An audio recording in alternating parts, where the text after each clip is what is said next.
let's talk about heart disease. It's February, everybody's thinking about their heart, or at least love.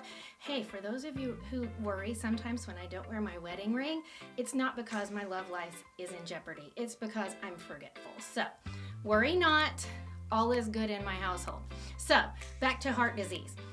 The number one killer in the United States, and people think it may be something else. It's not. It's still heart disease.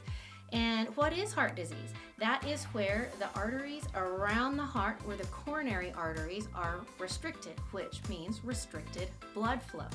You gotta have blood flow to power every part of your body, but especially your heart. Risk factors for heart disease. And there are a whole lot of them. I couldn't possibly get to all of them, but we're going to talk about the main ones today. One, your gender. If you were born a male, you are more likely to have heart disease. If you're over age 40, you're more likely to have heart disease. There are genetic factors that predispose to. We can't do anything about those. So what we're really going to focus on is risk factors that we can modify. Number one is high blood pressure. If you have high blood pressure, don't ignore it. We call it the silent killer for a reason. High cholesterol is another. And remember, it's not the only factor, but it's one of the ones we can control. So your doctor has probably talked to you several times about lowering your cholesterol, and it really is important over the span. It's not immediately important, but it is important to address. Our sedentary lifestyle also predisposes us to developing heart disease, so getting your body moving and exercising can be very helpful. I like to move it, move it. I like to move it, move it. I like to move it. Diabetes is a significant risk factor for a lot of different things. The number one, of course, being heart disease. So keeping that under control is of the utmost importance. Smoking. If you're a smoker, you know that there are a lot of reasons that you should stop, but heart disease is a huge factor. Kidney disease is another risk factor. Gotta take care of those kidney beans. They can be pretty persnickety. And the one everybody hates for me to harp on is alcohol use. We just know that excessive intake of alcohol is a risk factor for a lot of diseases.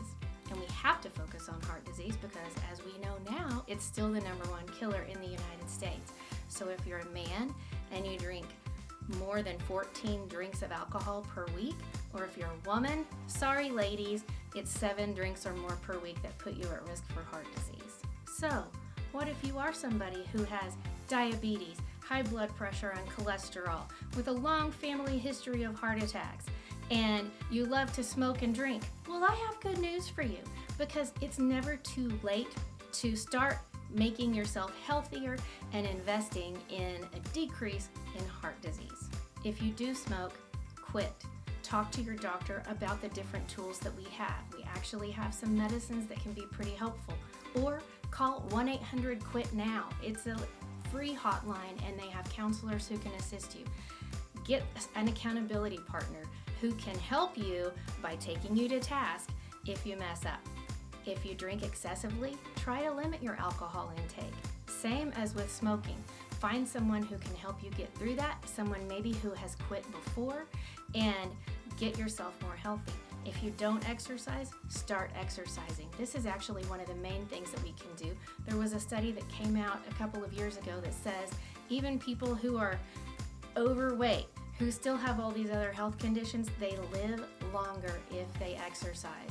You don't have to join a gym. Just get your body moving, whether that's going for a walk, which is free, if you want to get a stationary bike. Whatever you do, move your body. You like to move it, move it. She like to move it, move it. He like to move it. Eat more fiber. Yes, fiber, like your mom has always been telling you, is good. It helps to lower cholesterol, helps to decrease your risk of colon cancer, and for today's purposes, helps reduce the risk of heart disease. So, yes, fiber, good. No fiber, bad. And if you are having trouble controlling your blood pressure, cholesterol, and blood sugar, work with your doctor. Don't be a stranger. Go in more often and commit to yourself that you are going to take the initiative that you can and make yourself healthier.